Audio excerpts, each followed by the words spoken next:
Welcome to the Piper podcast, How I Grew My Brand, where we talk to successful founders about how they built their businesses, the highs, the lows, and the growing pains along the way. I'm Mary Nightingale, and with me today is Shamil Thakrar, CEO and co-founder of Dishoom, the group of Indian restaurants inspired by the Irani cafe scene of mid-20th century Bombay. Now, in their 15th year, the open all-day restaurants are a byword for quality, inclusivity, the warmth of their welcome, and their bottomless cups of house chai. Welcome, Shamil. Thank you. It's lovely to be here. It's lovely to meet you. Just first of all, before we go any further, Dishoom. What is Dishoom? What does the word mean? Oh, it's a spectacularly stupid name for a restaurant business. It means it's the sound that you might hear in a Bollywood film when a hero lands a really good punch. Like kapow or like something kapow, like that. yeah, like the sort of camp Batman noise, kapow. And how did you come up with that? Well, it just seemed like a good idea, and I don't think it makes much sense, but we sort of stuck with it. I think it has real resonance for young Indian people, or any Indian people actually, those who know that word. But it just, it is a bit of a silly name for a restaurant group. But I suppose once you have a name, you own it, and it's quite a fun name. And we use that word. In fact, I might just turn around because on my T-shirt, we've invented a comic character. She's on the back of my T-shirt. Go on then. You see her. Oh yeah. Okay, so it's Dishoom. Well, it is on my T-shirt, Okay. but that's a young girl superhero who throws a punch at the baddies. So we wrote a comic strip as an opening for one of our restaurants. It's all about narrative. All about we story. will talk about this. Exactly. Every restaurant has a narrative. But before we get on to all that, what is the story behind these Irani cafes? When we first were thinking about Indian food, we came across this very thin but quite deep seam of heritage. People had left Iran in the early 20th century and set up cafes all over Bombay. And by about the 1960s, there were 400 of these places. And because Hindus were superstitious about street corners, they were able to occupy street corners, so lovely spaces. And they essentially were the first places in Bombay where the common man or woman could go and eat. That didn't exist everyone before. could eat together. There was no sort of differentiation between different faiths or anything like that? No, and that was partly by default. I don't think it was by design at all, because previously, I suppose, eating is segregated along religious lines. So if you're Muslim, you wouldn't eat the same food as a Hindu. You might be eating meat and a Hindu would, turn their nose up at you. But Iranis were from somewhere else. They had to welcome everyone. They didn't really have a choice. There weren't that many of their people there. And the look of them is beautiful. Sort of slowly spinning ceiling fans, marble tables, bentwood chairs, sort of an import, some influence from Europe. And because of that, they take a very sort of romantic place in Bombay's imagination. I mean, sadly, they've gone. So all of these died out. Well, there's about 20 left. But one beautiful thing about them, as you've mentioned, is that they would really have everyone there. And one of the lovely things about the city of Bombay is that historically, it was very, very mixed and very cosmopolitan. In a way that Delhi and Calcutta were much less so, Bombay just shook everyone up and brought them together, partly through, just sort of chasing profits. It's a very commercial city. And Irani cafes provided this shared space where people literally broke bread together. And I think it made for a much more peaceful and joyous city. I noticed you say Bombay. You don't say Mumbai. Well, I suppose it is Mumbai. But your tagline is "From Bombay with Love," isn't it? On it Dishoom, is, yeah, right? It is, and it's interesting. I think it's really Mumbai now. I suppose it changes, but the reason I still hang on to Bombay is I think it stands for the very secular cosmopolitan city. The fellow who changed the name of it was a guy called Bal Thackeray, and he was very nativist. He was very pro Maharashtra, pro the locals, and he didn't like my people. I'm Gujarati. He didn't like Muslims very much. He didn't like Valentine's Day, oddly, and sort of renaming the city was a sort of screw you to everybody else. It's our city. It's not a cosmopolitan city. Whereas I think Bombay, for me, still stands for the sort of mixed up, full of differences to sort of city that I really love. You are English, but you said Gujarati heritage. Yeah. So what's your story? My grandfather left Gujarat in the 1930s and ended up really an economic refugee, had no money, failed his exams, had to go somewhere. And he went off to Uganda, which of course was under the British Empire at the time. There was a friend of his who had gone there. I was born in 1972. and that was 6 months after Idi Amin had taken over, or about the time Idi Amin had taken over, and then we were thrown out, and then I grew up here. Did you have a feeling as a child that your family was unstable, or you never knew where you might go, or how was it in reality? I mean, it's hard for me to know what it was like to be fresh off the boat as we were. You know, like we were washed up here in 72. So I don't know if I know what it was like. But in retrospect, I can see that my family were just here trying to establish themselves. And what did your father do? What was his first business? In the rice business. So my grandfather and father had trading businesses in Uganda. When they arrived in the UK, almost by chance, they had some rice somewhere else in the world as part of the trading, and that became the seed of a rice business here in the UK. And that's Tilda, which all of us are obviously very familiar with. What about you then? When you were the son of this trading family, what did you decide that you wanted to do? What was your career? I always thought that I was going to end up in the family business. I studied English Lit, actually, at A-level, and economics and maths. It was a sort of strange A-level combination. And I ended up pursuing PPE because it seemed like the good thing to do, and then I went into consulting. But, I mean, oddly, later on, I think I've discovered during this job that I'm doing now, or this sort of, I don't know if it's a job, but this, setting up this business, I'm not really meant to be analytic. I mean, I've sort of had that analytic education. Later on, I did an MBA as well and spent quite a few years in consulting, but I think I'm much more interested in the creative side of things. But you found that, having gone through Harvard Business School and all of that, very sort of linear, analytical. Extremely so. Yeah. And I have a business coach, and the first time I sat with him, I was saying, look, I think I'm an analytic person who's discovered creativity late in life. He says, no, you're not at all. He says, you're a creative person who had the discipline to bang himself through this analytic thing that you don't seem to have enjoyed. You didn't enjoy it, but it's very useful, isn't it? It's really good, yeah. And I think, I mean, maybe this is, for me, an insight about maybe business and how to think about it. I think that approach which a consultant might take around market gaps and profitability and how, like, that's all fine. You can start a business that way. But I think that all that analytic stuff is a very poor master, but a very good servant. And I think the urge, that passion, figuring out why something is awesome and wanting to share it with other people has got to be the first instinct. And then, of course, the other stuff is very helpful to try and get you there. So how did the idea for Dishoom come about then? Even as early as 2001, too, I'd finished at business school and was really seeing in the UK, I'd been in the US, but I came back to the UK and was really seeing that I think there was a gap. I mean, maybe this is not even an insight. It's an observation that between Curry House and Benares, there was a gap. Something needed to be done about Indian food, that there was nothing there. Like, why isn't this being served? And there were theories floating around. I'd talked to smart people who said, well, it's because people don't eat Indian food for lunch because it's very smelly and, it is a bit. And so because of that, you can't take the right sites, and so it doesn't work. And at the same time, I also felt that the perception of India from the UK, from Britain, was a series of cliches. India could be summed up in either, like Bollywood or cricket or Days of the Raj or Maharajas and Palaces, and Curry House. And Indian food was only about Curry House. And as I saw, as I was spending time, for example, in Bombay, that's not what it is. It's very different. There's sort of Gothic architecture. You wouldn't think of that. There's Art Deco. There's brutalist architecture. There's not really that much curry. There's this fantastic sort of food. The cultural stuff is so fascinating. And then taking all of that and turning it into something became a really interesting idea. And the Irani cafes became part of that as well, as taking that idea and really presenting it as a new way to think about India and Indian food. And who did you set it up with? Who were the founders to begin with? At the beginning, I mean, my cousin Gavi and I worked together on it, and we had a couple other founders, Amar and Adash, who were on board early. Later on, we bought them out. But that journey at the beginning, I suppose, took about three or 4 years to get to the opening of a restaurant. This was what year? We opened in 2010. We opened our doors in St Martin's Lane.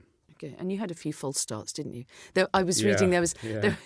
Well, you're nodding as if, quite a few. But there was one where, didn't the tandoor oven break down and you nipped round the corner and got some bread rolls and you kind of cobbled something together and that was okay, but it wasn't good enough, right? I mean, it was terrible. I think it was our pivotal lesson.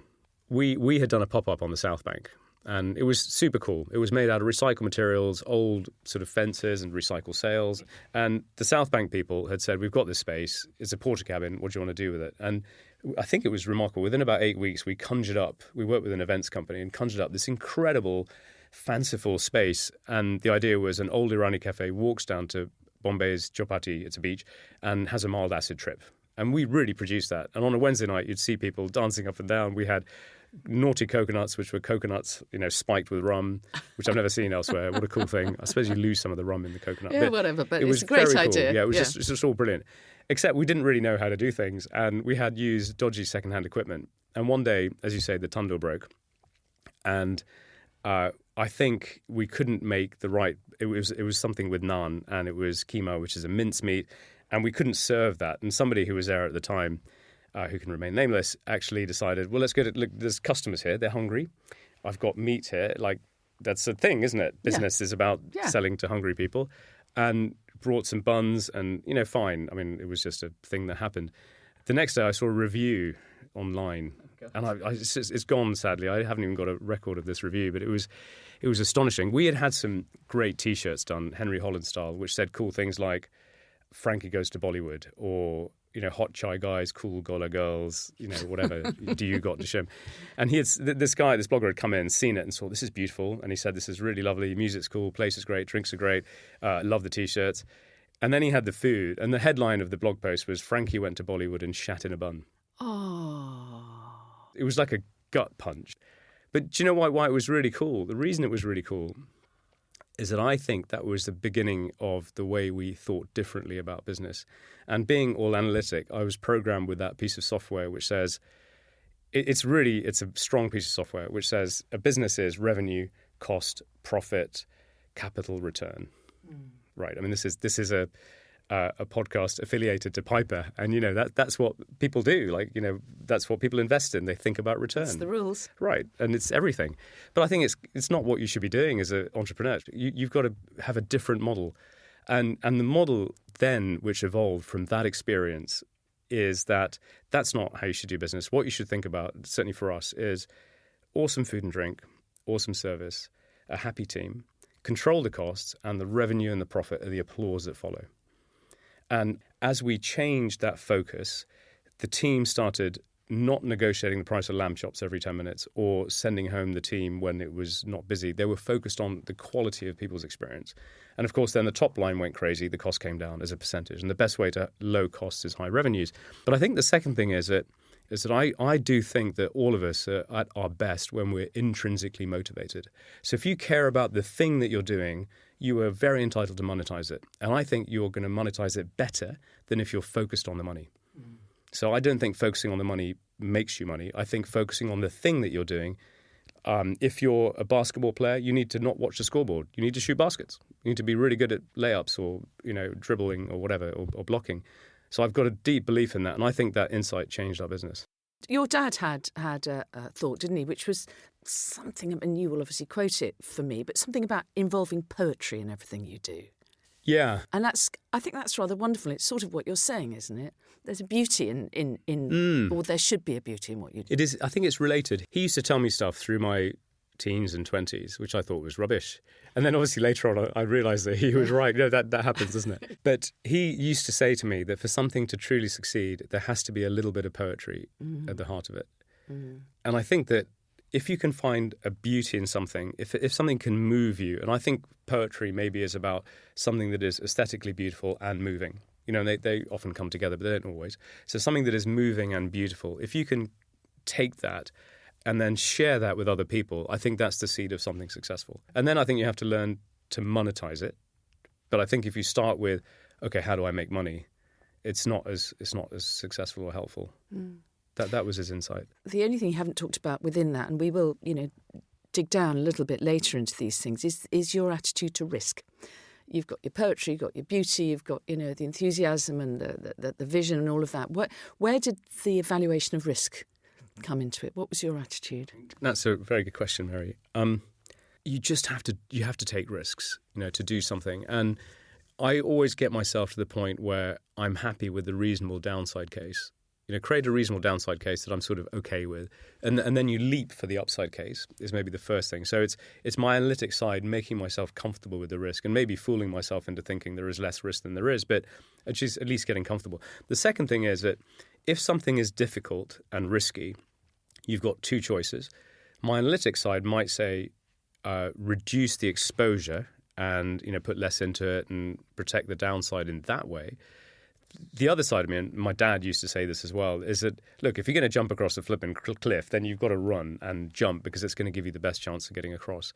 And our King's Cross restaurant was a bit like that, where... That's the one in Coldrops Yard, yes? Exactly, yeah. Very That's the third one we built. Site. It's a beautiful site. Yeah, fabulous. And when we first got there was nobody in King's Cross. It was like, I think Caravan was there and there's a university there, but nothing else was built. There was no Google. The Googleplex is there now. Coldrops hadn't been built. And we looked at this space and it was like, wow. And it's huge and it was empty. And it was with Nick Lander, who's he used to write food criticism. He was a food critic for the FT. And he took us around and he says, do you want to do this? And he says, all other restaurateurs have said they can't do it. And my cousin Covey said, right, we can build a restaurant, build a mezzanine. And I'm like, okay, there's a story here. And eventually we thought, right, screw it. We're going to make it so good that people are going to come. And eventually they did. And when we opened, we had a big queue that stretched all the way up the street and back right down the street for our opening. And eventually we really filled the restaurant with Indian breakfast and all day. But I think what we did there is increase our exposure and worked it so hard that I think we reduced the risk. Yeah. Now, look, I want to talk to you about Piper's 7-17-70 theory. You may know what this is. It's all about the inflection points where there needs to be a step change in a growing business, whether that's sales figures or a number of employees or the number of sites or whatever. First of all, does 7-17-70 resonate with you? And secondly, then, where are you in those parameters in terms of that journey? It's interesting. I'm sure there are inflection points, but one thing that we really, really care about all the time is making sure that growth doesn't harm what we do. We're sort of so obsessed with that idea that it feels like the pain is more linear. Like I can't sort of distribute the pain into particular sort of pivots. It's constant. Yeah. And what I mean by that is that I've got a strong belief that hospitality and growth are enemies. Like they're not good friends at all. Like they really don't like each other. And the reason I sort of say that is because if you imagine one restaurant, and back in our first restaurant, even our second in Shoreditch, I knew customers, amazing. And I knew all the team. There was probably 100 people in our team. And I knew all the managers super well. And you'd have a drink with them regularly. And we'd have drinks with some regular customers. And you could do hospitality. And my job is hospitality. It's not growth. And I think that because I see growth as a byproduct, as you grow, obviously the quality of the hospitality is a massive danger of being diluted. Because we're 2,000 people. And there's this sort of inevitable feeling that, and I think what you have to do to reconcile those two, hospitality and growth, is always be constantly working on making sure that hospitality is the dominant partner. And we have a mantra in the business, which is the phrase deepen, don't dilute. And we only grow at the rate which is consistent with that mantra. So if we feel that something is going to jeopardize the quality of our hospitality, we won't do it. And I'm not sure if that makes you particularly slower to grow. It possibly does. But it definitely means that you're focused in a very different way and you're always losing sleep over the fact that your hospitality is being diluted. Has there ever been a time when, you seem to be talking about a kind of natural level of growth then for Dishoom, but was there ever a time when it did grow too fast and you had to pull back or you had to make a change in some way? Because I understand what you're saying about hospitality being king and everything, but actually surely the practicalities of running a business with 7 employees or 100 employees is very different. You must have had to transform literally the way you run day to day in order to make it those moving parts all move. Definitely. And I think the way I've thought about it is you've only got 2 levers, I think, in a business. The first thing you do before you get to the 2 levers is understand your business model. So you've got to understand, and in my language, it would be what your poetry is. What is it that's beautiful? And then link that to your business model. How are you monetizing that? Like, cool. Like, I get all that. And that's about the P&L and understanding that, ultimately you have to have a good P&L. But the only 2 levers you've got after that, and they're big levers and you have to pull them both. One is called culture and one is called process. And essentially, as we've grown, we've just cranked those levers as hard as we can. And on the culture side, as you grow, you have to keep articulating and defining what it is that you believe in and you care about and how you want people in the business and people, diners to experience you. And that requires an awful lot of very, very deliberate dedication. And in fact, I think that has to really be at the top of your list. But the second thing is process. And I think anytime you repeat anything in the business, you've got to write it down and you've got to make sure that it's trained in. You've got to make sure that you have measurements or KPIs, and we work hard on all of that. And both of those are incredibly, incredibly important. And through that period, and maybe this addresses the 7-17-70 thing, we've had to pause, articulate our culture, make sure the processes are right, and we've just kept doing that. And I think we possibly learnt reasonably early on, probably around King's Cross or the next restaurant, which was in Soho, that we just had to keep doing that. We had to keep deepening culture and deepening process in order to make the whole thing work. You define yourself as a creative and so on, but you speak with enormous... you speak like an analyst. Right. In poetic language. But there doesn't ever seem to have been a point where you deviate from the purpose. You identified the purpose absolutely at the beginning and you've been straight on it, have you? Was there never a moment of kind of, are we doing this right? Should we be doing this wrong? Should we change direction? I think doubt is a constant for me. I'm always doubting and always thinking. But I think that may be a strength, because then it doesn't make for necessarily a happy life, but you're always then just thinking through it and articulating it and making it a bit deeper. Around 2013, we worked with a guy called Robert Bean, who did work previously for BMW, which came up with the phrase "the ultimate driving machine," and for Honda, where he found a bunch of engineers, and he says, "You're not engineers, you're dreamers. The power of dreams," and that was his work that led to that phrase. And he worked with us. And we were like, look, we have all these instincts, we have quite an idealistic streak in us. And what do we do about this? And he took us through a process and we came out with a couple of things. One is the phrase "from Bombay with love." And I love the resonance of that. It really is rooted in Bombay. It's got a lot of love in it. There's a retro "From Russia with Love" type feeling as well. Letter, "From Bombay with love." And at the same time, then we came up with another piece of writing, which is much more poetic, called the Dharma, which is our sort of statement of really our purpose and essence, which is what the Hindi word dharma means: your essence, your purpose, your sort of, your deep meaning. And the dharma is really a statement of this ideal world that we're creating. It's this version of our Bombay, and it's a place where the music sounds sweeter, the food tastes fresher, and you're welcome with warmth, you're always amongst friends, differences are a cause for celebration, not judgment, and so forth. So it lays it out in quite a poetic way. And we really do that. And in past experiences of businesses that I've worked in, including consulting, there are quite a lot of flavors of the month or the year. There used to be management fads and different ways of doing things. We tend not to do that. We tend to build brick upon brick upon brick. So because we think a lot about it, we'll make sure that we're building on what previously has come. We have a kit bag of stuff called the Articles of Faith, which are things like deepen, don't dilute, things like awesome food and drink, awesome service, a happy team, and control the costs, etc. But we get those out. There's about 10 or 15 of those. We get those out every few months and look at them. And sort of, a Hindi word is do darshan. I mean, it's not praise them, but it's sort of look at them and just acknowledge them and respect them and then put them back again and make sure that's what we're doing, which I think helps you to keep navigating the same way. And we've been fairly sure that we didn't want to grow at a breakneck pace. And I think for that reason, we've managed to stay fairly true. That sounds very smooth. It hasn't been that. But it sounds fantastic. It sounds absolutely kind of friction-free, but life isn't necessarily like that. It makes a lovely narrative. Yeah, it really does. It's a retrospect entrepreneurship narrative where you sort of pretend you knew what you were doing all along. You're speaking from a position of having made a massive success of this thing, but it can't have been easy along the way. No, I mean, there's been some very dark moments. I mean, I think, the pandemic was flipping hard. And you'd just expanded, hadn't you? Just taken over one of Jamie Oliver's vacant restaurants. We hadn't even done that. It was worse. We had committed to doing it. Oh, Lord, right, okay. So we had committed to writing off that restaurant, the one we already had, and making a big investment on the basis of tourists, office workers, theatre goers, and shoppers or whatever. And there were none of those. They were a sort of extinct species in 2020. And we had also just built our Birmingham restaurant, which is beautiful. And we had hired the team as well. And I remember in the Birmingham restaurant getting my senior team together, because we go to different restaurants every week and have our management meeting. And we sat there and I said, look, I've just been watching Robert Peston or reading his tweets. And he says that this is the maths. And I said, if I do the maths, that means everyone's grandmother's going to die. Like, it's really bad. And we sat there and we looked at these scenarios. I said, this can't be right. This is mad. This is...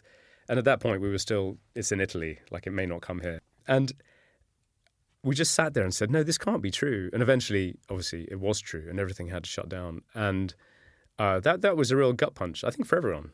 You know, not just hospitality, but there were serious people calling me, friends of mine who are, you know, McKinsey consultants or something, saying, well, you know, our theory is that everyone will live in 15-minute cities and, like, restaurants won't be a thing as much, and there won't be air travel, and tourism is dead forever, and this is permanent. Even Bill Gates was saying this is permanently changing the way we're going to live. People were really saying that London wouldn't come back and cities were going to be... And it was not true. London's back better than ever. The data are great. Even New York, I think, is coming back. You know, like, we are very urban, and we've been... You know, London's been around for, you know, millennia. I don't think it's going to go anywhere. But there were very big changes wrought in the labour market, for example. It's much more difficult now, isn't it, to get people to get the staff?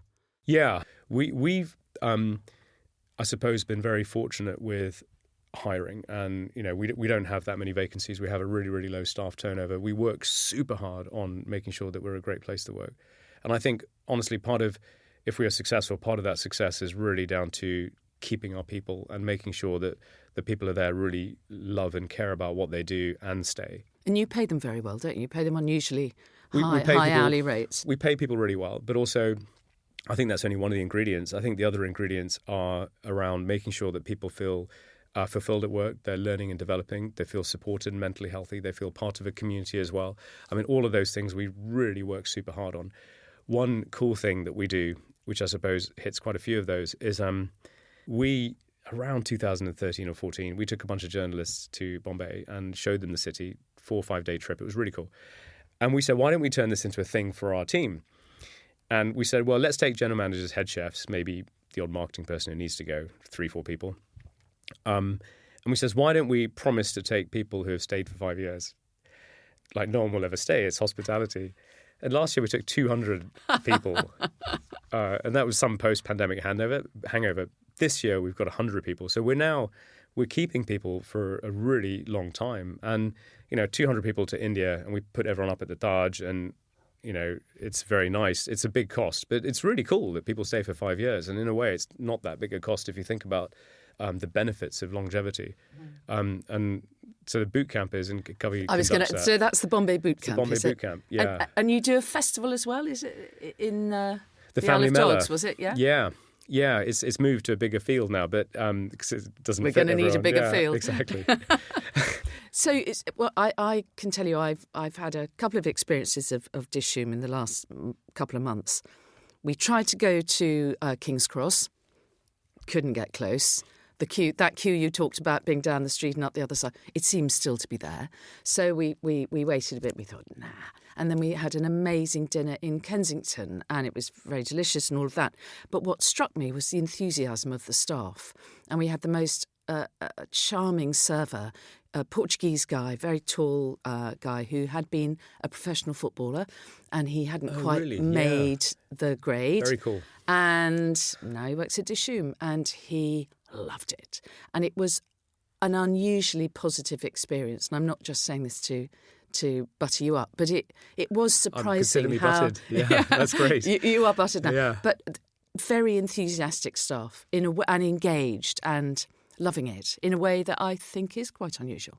From what I hear, we do hit that reasonably consistently. I also read all the bad feedback as well, and I know where we get it wrong. And I think you have to be passionate about maybe a couple of things. One is you have to face into the bad feedback, and then you have to be quite forensic in thinking about why that happened. And again, it's down to one of the levers. It's either a failed process or there's something culturally that we need to train in. And then you have to be dedicated to that all the time and to make sure that you really care about the customers, you know, who are coming in and their experience, and the team who are delivering that. You to return to the queue, which the queue is a kind of an exciting, wonderful, positive thing. You walk past a restaurant, there's a queue, and you think, oh, what's that? You know, get me involved. But actually, does not the queue piss people off sometimes? You know, do they just think, oh. Well, when we first opened, we didn't really know. We didn't think there would be a queue. We didn't have any idea of that. So we just opened and said, just let everyone in, no reservations. And eventually, it seemed like more people wanted to come in than we had space for. So a queue generates. And then eventually we decided that, okay, this is fine. Let's look after that queue. And we learned a few things around resetting expectations in different spaces, making sure that people are really looked after, communicating with them when they're in the queue and so forth. And we give sherry and chai in the queue, which is quite nice. I know an enormously posh Indian couple who are, sort of ridiculously wealthy, who used to come to our queue before their Ivy reservation. And this was when the Ivy was just the Ivy and not, on every street corner. And they used to sort of come to the back of the queue, have some chai, and then go to their 7:30 reservation at the Ivy across the road in Covent Garden, which I used to love. And they used to, they told me as if I'd be upset. I'm like, no, that's brilliant. Come along and have the chai. I don't mind at all. I have a really sort of odd relationship with the queue. I don't like it at some level because it is an inconvenience. At another level, the queue does move really fast. And what I do quite like is it is sort of fun. It's quite nice. You get to the back of the queue, it moves pretty fast. I mean, take Covent Garden. It's a big restaurant, so the queue moves rapidly. You talk to other people. You sort of joke about the queue. Someone brings you chai. And it's actually sort of quick and nice. And it means that I get to stop. I get to have a drink at the bar before dinner, which is very civilized. And I think as long as we make sure that it is lovely, then it can work. And of course it is a barrier. But I think that is something that we work with and manage. What I also know is that if we had a reservation system, our reservations would be full for quite a few months. And that's not what we want that's no as good well. either. I'd quite like that people can just turn up. And even if it's a 15, 20-minute wait, that's fine. Just come along and have a drink and eat. You're listening to the Piper podcast, How I Grew My Brand. And today we're talking to Shamil Thakrar of Dishoom. Talk to me a bit more about the brand identity, because every detail of each of your restaurants is thought about. There's a different narrative for each of them. Yeah. Explain how that brand came into being and how it works. Well, we write a story to design every single restaurant. Everything is a story, like nations are stories. We believe in things that happened.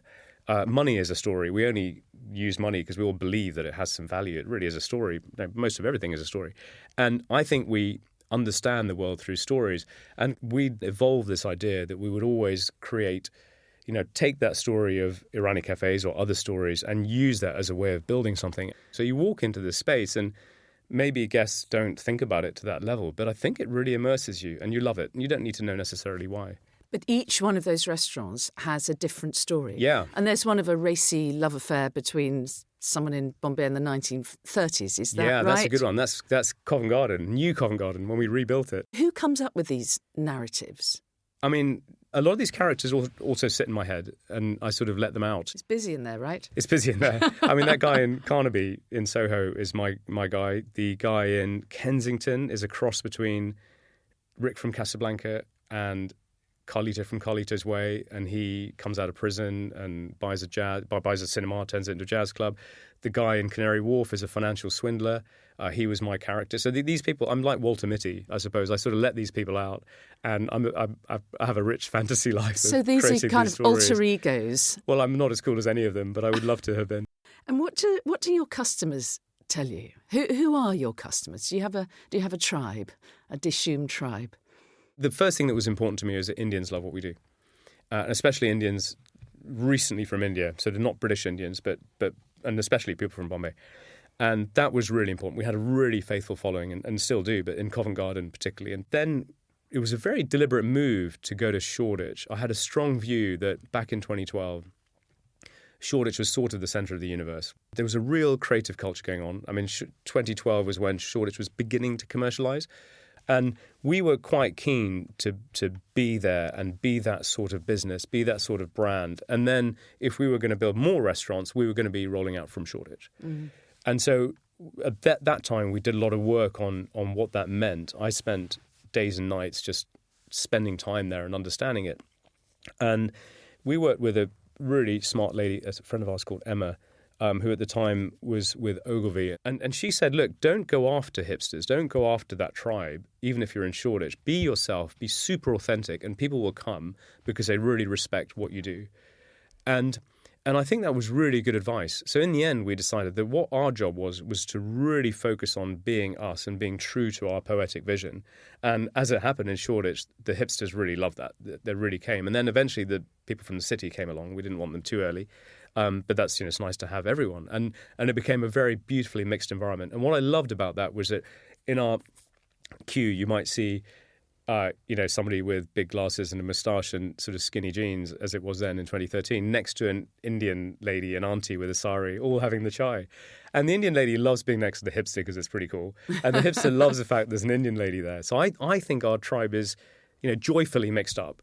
And I think since then we're now, we're 11 restaurants. So the tribe has expanded. How do you communicate with them, with your customers? And what's your tone of voice? I think that our tone of voice is I'd like to think it's very poetic. If you read our menu, there are references to Keats in the cider copy. I don't know if anyone, notices that, but I love it. And there are references to Shakespeare around. There's references to old Indian music. And often it's quite oblique. It's not it's not orthodoxy. We do things quite long form sometimes. We'll try and explain things. I hate dumbing anything down, but I think you can simplify things. And there's a big difference between the two. So we tend to try and navigate that. And so I don't know if I can pin it down. We do have a big document that I can now give you on what the tone of voice sounds like. But I think it's really important to us to be knowledgeable and thoughtful about everything we do and to communicate in a very clear way and yet be very poetic as well. We talked a little bit about COVID, and I just want to go back and discuss that a little bit more. You've talked about how you were just about to open Birmingham and so on. You did not lay off anyone during COVID. You made a commitment to that, didn't you? But it was also an opportunity for you to pivot into deliveries, is that right? Yeah. And that was something that you had been quite resistant to doing from the start. You didn't want to be an Indian takeaway. Yeah, I suppose we didn't. When it hit, we didn't know that furlough was coming, which as it happened was very, useful. But we did say to everyone, look, we're going to work incredibly hard. In fact, we did commit, maybe it was a rash commitment, to keep everyone's jobs. And I said, I don't know how we're going to do this. But and how many employees did you have at that point? About 900 at the time. And the government were discussing furlough, and we'd seen what was going on in Germany, and obviously we were hoping that would help us. And in the event, nobody on our Birmingham team was eligible for furlough anyway because they were recently hired, because we'd just taken them on, because I think that restaurant had been staffed in about February, and the pandemic hit in March. So we had to furlough them ourselves. Essentially we had to take that financial hit. And then I suppose we managed to navigate through. We took on a big loan from Barclays, the CBIL sort of loan, and that helped us. And we were really, for just day-long Zoom meetings, I don't know what we were discussing, but the changing facts of the financial landscape. And we would spend 10 hours together as a senior team on Zoom just figuring out how we were going to make ends meet. And I'd draw these lines about, bottom time, like we've got to be down here. This is our burn rate, and eventually it's going to come back up. And it was very, very tough. And one of the answers to solving that, sustainable burn rate and reducing it was delivery. And we were burning cash all the time, every day, and burning more of it because we kept the whole team on. Delivery was, I suppose, an obvious thing to do. And in a pandemic, it was sort of fine. I didn't want to do it beforehand because what we do is about poetry and experience. And this is just a takeaway. It's a delivery. It's even worse than a takeaway because somebody's coming to your door and, giving you a bag. And then we embraced it. In the end, we really worked hard to make it work. We took all the items off the menu that didn't travel well. We tested that and tested that and tested that. We found people all over the world to take photographs of the best takeaways or deliveries in South Korea, in Melbourne, in LA, San Francisco, in Rome, everywhere. And we tried to benchmark the very best delivery we could. We worked very hard with a user experience designer who's ex-Samsung, who helped us to think about the experience of delivery and what we wanted to achieve. And in the end, we decided that we liked it and we kept the business. And one detail that I really enjoy, we designed it. There's a little label in the bottom of one of our bags, our takeaway bags, which says "hold bottom properly." And the reason it says that is because we wanted the delivery driver to think the bottom might fall out. And if they think that, they're going to hold the bag from the bottom as if they're giving it to you as a gift. And I find a Dishoom bag comes down the street and I'll watch it. They will literally bring it like that as a little gift. Isn't that a lovely way of sort of nudging the behavior of the driver? So you get this lovely present, and it really does work. It's beautiful. One day I saw a tweet from Simon Mayo, and it was Matt Hancock. Remember when he was groping Gina Coldangelo's bum on camera? Yeah. And he had put a Dishoom bag next to a picture of Matt Hancock with "hold bottom properly." It really made my day. I was so excited about that poetry could be funny. I want to ask you about your leadership style, and I think it'd be fair to say pretty hands-on. Yeah. Kind of across everything. But you must have had to make some pretty important hires over the years. And I'm just wondering, you run this with your cousin, I understand that. But what about the management team? What were your most important hires? What made the most difference? I mean, Covey and I have worked on this super closely. And I think that for founders, let alone, and we're cousins and we grew up together, but we've never had we're really good at not having bust-ups or different, like we reconcile our differences pretty fast. And we're so different as well. I can be chewing my pencil a lot, and Covey will have done 8 things, and I'll still be like figuring out. And I think people say of us, I figure out like maybe where we're going, and he gets us there fast. And if we were doing the opposite role, would be, hopefully now we're going to the right place quickly. We'd be going to the wrong place slowly. So how did that just naturally work itself out? You fell into your roles? Was it something so. you didn't have to No, work it out between you? It just sort of worked, and eventually we sort of figured it out. We just, took us a few years to figure out exactly how it worked. And then the senior team, I think we've been so fortunate with our team. Brian, who is now our MD and I think is becoming CEO, a really good CEO, over the coming months, he has started managing one of our restaurants, first of all. And he was hired to manage more restaurants, be a development sort of guy and do more with the business. But he started really in 2010 with us, at the end of 2010. He's been with us now for, 14 years. Also, right on board early was our chef, Naved, the exec chef, who's still involved with the business. He's gone back to India now, but he's still involved and does our boot camps with us and helps us with lots of things. But he was completely key, and he started right at the very beginning. Then Sarah came on board, who was our marketing and creative, and she was sort of my marketing creative psychic and grew into a marketing and creative director. And she and I developed a lot of the story method together and, the record and the theatre production we did together, some of these quite balmy ideas. And that core team then of 5 we really developed and grew from maybe as kids into then, becoming adults who could just about run a business. Then eventually we ended up adding a finance director and a people director, which were key hires. But what's nice about that team, and now that team includes Nina, who's our ops director, and Arun, who's now stepped into Chef Naved's shoes. But we are super close as a team. We spend a lot of time together. We all sit in one room, when we're in the office, and we spend a lot of time together dedicating ourselves to how we work together, but also to looking at the articles of faith and understanding what they mean for us. And I think that creating that cohesiveness and shared belief systems amongst that group of people is a huge part of what we do. I mean, they all have to put up with me, which, Are you an easy man to work alongside? I don't know. I mean, I'm sure I definitely have my, a key learning for me, I don't think I was much good at listening. I'm better now, and I've done a lot of work on that. But over the years, to develop that team and to really help them to be happy in what they're doing, and in fact, I guess across the business as a whole, and we're blessed with really awesome people who do so much. I think one of the really underrated skills for people who lead is listening. You just have to listen, and not only listen, but accept that your perspective is just a perspective. There's a bit of humility in that. And quite often, it's not written about that much or even talked about, is that there is so much humility for me that is, I think, required to be a leader, where you have to be able to say, I don't know this, or look, Brian, I know you have a really different view and I disagree with it, but I want to hear your view from your perspective, and I'm going to respect that as your perspective being as valid as mine. And eventually, when you understand each other, you can begin to problem solve for whatever the thing is that you're trying to solve. But that's absolutely key, and it's taken me years to do that. I think I was an absolutely terrible listener because I think I knew what was right. I knew the answer, and now I know that I don't always know the answer. What about expanding beyond the UK?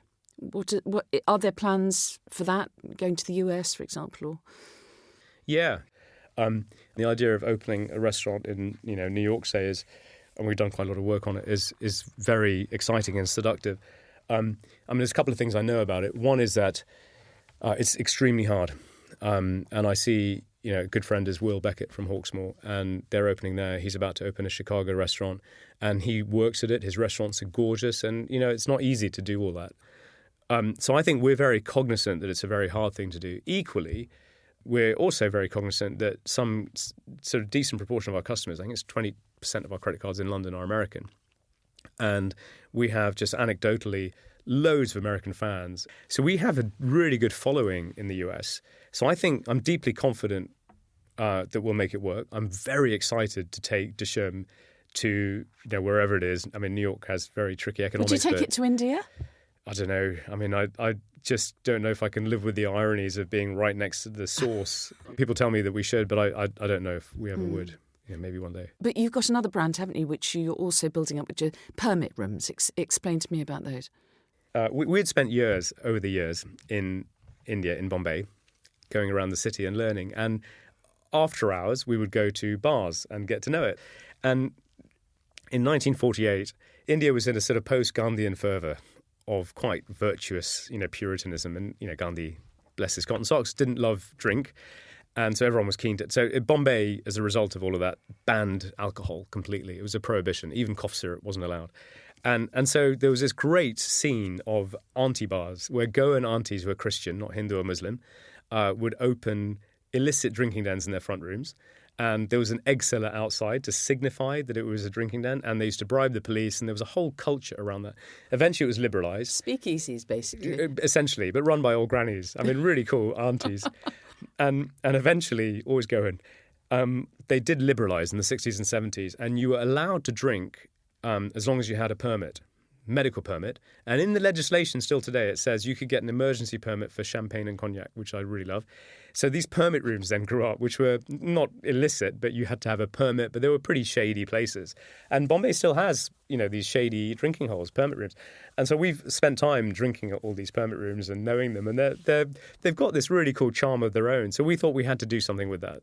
And so we've opened something in Brighton, which is... it's all day, so you can come in and treat your hangover, presumably from the night before, with a bacon naan roll, and then it's an all-day menu. It's a shorter, funkier, and hipper menu than Dishoom. It's lighter in a way, but it is definitely delicious for lunch and for dinner. The drinks list is a cracking drinks list. The music is absolutely brilliant. We have DJ nights.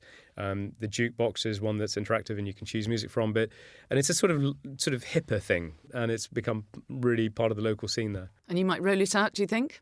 Well, we're doing Cambridge pretty soon, and I'm pretty excited about that. I've got quite a few memories of being in my early 20s and going to stay with mates from the uni and not being that sober. But I'm quite excited to go back to Cambridge and open a bar. I mean, that's going to be quite fun.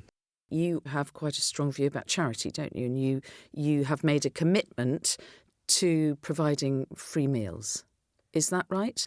We really care about bringing people together and breaking down barriers. And so early days, 2014, we were doing some Eid stuff. And I'm not a Muslim, I'm a Hindu, but our chef Nawad is a Muslim. And there were some pictures on our website of children taking iftar. And they were Muslim children. I got an email, a hate mail, vicious, nasty. I was really angry at the time. And the writer of the mail said, look, I really love Dishoom and your food is great. I was going to make a reservation, but I didn't because I was looking on your website and I saw pictures of hanky-headed terrorist children on your website. i.e. Muslim children. Yeah. And he went on to say, I hope you all burn in hell. I hope your restaurants burn down. You're backstabbing traitors. He knew we were Hindus. And may your wives and sisters dance naked in front of their Muslim laws, whatever. It was pretty colourful and articulate. And, we were pretty angry for a few days. And then we thought, the solution to this is to do more of what's wound him up in the first place. Let's lean into this. So we increased the number of events we did. We did a bigger Eid festival. We started doing iftar. I started fasting for Ramadan, and Chef Naved fasts for Janmashtami, which is a Hindu festival. We host an internal iftar. So we started doing a lot more of that stuff where we bring people together across religions. That year as well, we were sitting across a table this size, full of food, just before Ramadan. And Chef was like, Ramadan's beginning. We're like, tell us what Ramadan is. We really didn't know much about it. And he says, it's about depriving yourself, about knowing what it is to have little and doing zakat, which is an act of charity to somebody who is less fortunate than yourself. So we said, why don't we do that? Why don't we donate a meal to a kid in India, and a meal to a kid in the UK? And for Ramadan, we did that. So it's an act of zakat. And I remember we put a little crescent moon into our logo. So the Dishoom, the second O, became a crescent moon. Later that same year at Diwali, we then made it a permanent thing. And we put a little Diwali diya into the O of the second O. And then that became permanent. And then since then, we work with Magic Breakfast in the UK. We work with Akshay Patra in India. We've donated 20 million meals to children over the last, I guess it's almost 10 years, 9 years, as a result really of that thinking around zakat and giving, which really was from that hate mail. What do you put your success down to? I'm not sure. I think I have an odd relationship with that sort of question or that phrase. I think maybe that idea that, I don't know if you've ever read that Stephen Covey book, The 7 Habits of Highly Effective People. I read that like when I was 20. And he talks about the goose and the golden eggs. And for us, goose has become a thing in our business. Like there's a big sort of fluffy goose that sits on the front of my desk. And the idea is that, just look after the goose. The eggs will follow. Look after the goose. I think that's really, really important to understand in life and business, is that you've got to nurture the thing that's, producing for you.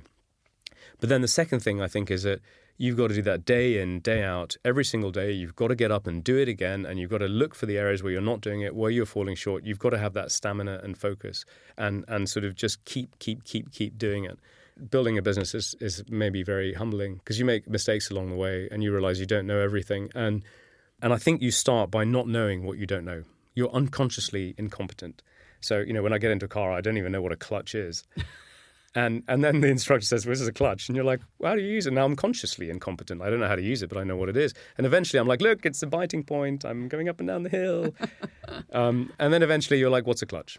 You just drive. And that's a really important thing. You don't know what you don't know, and you have to figure out what it is that you're missing. And a much better question when you're in discussion with someone is not, why is your point of view wrong? How do I convince you? Let's say we disagree. A better question is, what am I missing? And I think you can learn something from everyone, even someone you hate, even someone you disagree with, even someone whose views seem abhorrent to you, or someone who seems to be smoking crack. You can learn something from almost everybody, and there's some nugget in there, some wisdom that you can learn. You call yourself head babu on your LinkedIn page. Yeah, I think I still do. I love. It's still there. You feel like a head babu? And at what point do you step back from being head babu? I mean, now-ish, I'm hoping to hand over my CEO responsibilities. To Brian? Yeah, and he's doing a fantastic job.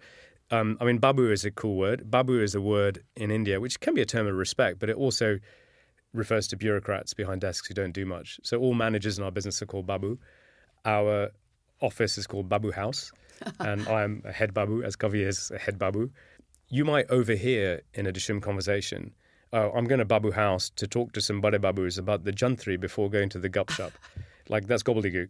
And I guess part of the benefit is that people become unemployable elsewhere, but also we really think of ourselves differently. Our dashboard is called a jantri, and the jantri is the astrological charts that an Indian holy man consults when you name your child. And yet that's our dashboard. But it is genuinely structured very differently. It's structured around some of the principles we talked about today. It's not traditional. So we like people to know and feel that what they're doing is distinctly different than what other people are doing. I think it's important to cultivate that. People will be listening to this and thinking, I would like to do that. What would be your advice to a founder, a potential founder? Maybe, Steve Jobs' commencement speech at Stanford, I don't know if you ever came across that, but he said something very cool, and I took that to heart. Connect the dots your way. And the way I think about it is, when you look at the world, if you see the world in a way that is different to other people, that's really gold. Like, that's just really magic dust. And I always thought as I grew up that the thing to do in the world was to be better at the things that other people were good at. But that's not true. Like, really what you should be doing is figuring out where you're weird and you have a different view of the world. And if I'm looking at these two dots and you're like, they're not connected, and I'm like, no, but if you stand here, they are super connected. Like that perspective that different people have. And I think if you see the world differently, nurture that, nurture your differences, what that is, find the poetry in it, and then share it. And then make sure that if you're creating a business, just deepen it as you go. And I think you've got to, I came across a phrase recently, the surface area of luck. You've got to do all those things that will eventually allow you to benefit from luck, because luck's in it, right? I mean, we all have to get lucky, but there's a lot of stuff that you can do, which you just work hard, do stuff, create more luck, create more opportunities, and then, you're there to receive the luck when it comes. Fascinating. Shamil Thakrar, thank you. Oh, thank you. Brilliant.